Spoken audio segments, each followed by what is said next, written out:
Assalamualaikum warahmatullahi wabarakatuh. Perkenalkan, nama saya Bagus Hadi Pertama. Kali ini saya akan mempresentasikan tugas analisis jurnal tentang analisis sistem bakar untuk mendiagnosa penyakit kulit menggunakan metode Naive Bayes Classifier. Untuk pendahuluannya, mengambil referensi jurnal dari jurnal Scientific volume 23 oleh Khairunisa Putri Pohan dari Universitas Negeri Medan. Untuk tantangannya, keterbatasan akses terhadap dokter spesialis kulit terutama di daerah terpencil menciptakan kebutuhan akan solusi teknologi untuk diagnosa awal penyakit kulit yang lebih terjangkau.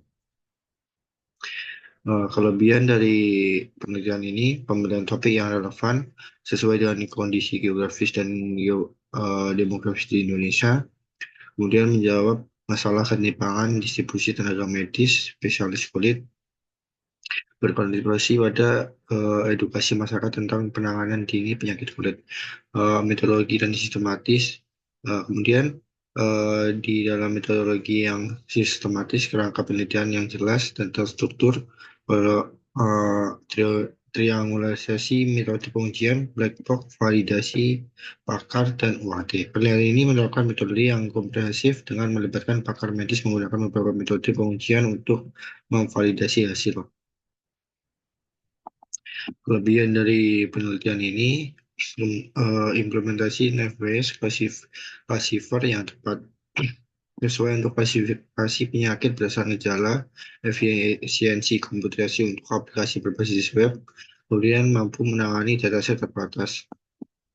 Selanjutnya, basis pengetahuan yang terstruktur, taksonomi yang jelas, 9 jenis penyakit, 26 gejala, relasi penyakit yang terdefinisi dengan baik, dan struktur modular untuk pembaruan sistem.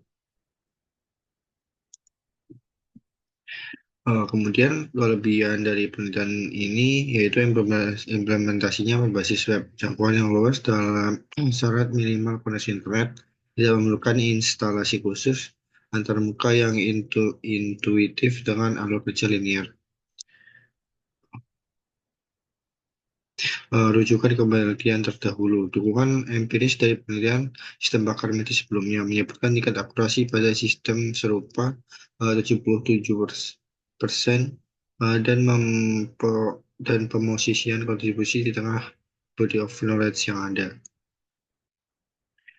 Kemudian setelah kita membahas kekurangannya di sini kelebihannya di sini kekurangan dari penelitian tersebut, keterbatasan data. Kemudian kurangnya validasi kuantitatif dan sumber data terbatas. Salah satu kelemahan utama penelitian ini adalah keterbatasan ukuran data dan sumber data, tidak adanya penjelasan mengenai jumlah sampel yang digunakan, distribusi untuk tiap penyakit, dan metode processing data yang diterapkan menimbulkan pertanyaan tentang eh, representativitas dataset.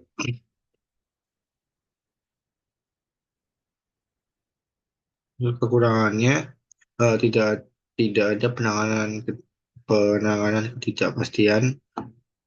Contohnya tidak ada mekanisme untuk ambiguitas gejala, tidak ada penanganan ketidaklengkapan data. Kemudian kekurangannya keterbatasan virtual engineer.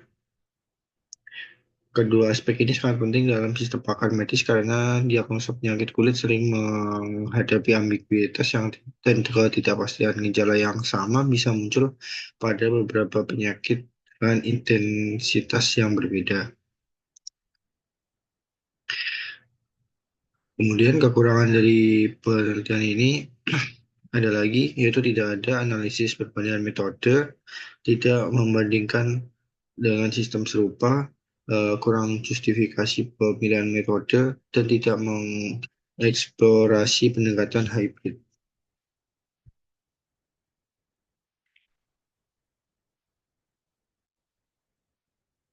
Kemudian keterbatasan interpretabilitas hasil, kurangnya detail implementasi teknis dan aspek keamanan data dan privasi. Stabilitas hasil diagnosa sangat penting dalam sistem pakar medis karena pengguna baik pasien maupun tenaga medis perlu memahami alasan di balik rekomendasi diagnosa. Kemudian saran pengembangan yaitu perluasan dan diversifikasi dataset. Kemudian peningkatan validasi dan evaluasi, implementasi scaffold cross validation untuk menguji konsistensi performa model pada subset data berbeda. Kemudian untuk caranya ada validasi eksternal, yaitu melakukan validasi dengan dataset dari institusi kesehatan yang berbeda untuk menguji generasi model, mengembangkan protokol standar untuk validasi berkelanjutan seiring pertumbuhan medis pengetahuan sistem. Terus kemudian ada peningkatan fitur engineer, integrasi faktor kontekstual, dan desain fitur berbasis domain. Kesimpulannya, kesimpulan keseluruhan penelitian ini menawarkan kontribusi yang signifikan terhadap pemecahan masalah kesehatan kulit di masyarakat dengan pendekatan teknologi.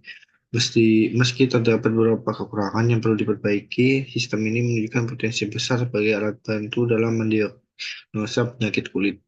Untuk pengoptimalan sistem ini perlu dilakukan penelitian lanjutan dengan mengumpulkan data yang lebih luas dan melibatkan lebih banyak variabel. Mungkin sekian dulu presentasi dari saya. Ada kurangnya saya mohon maaf. Assalamualaikum warahmatullahi wabarakatuh.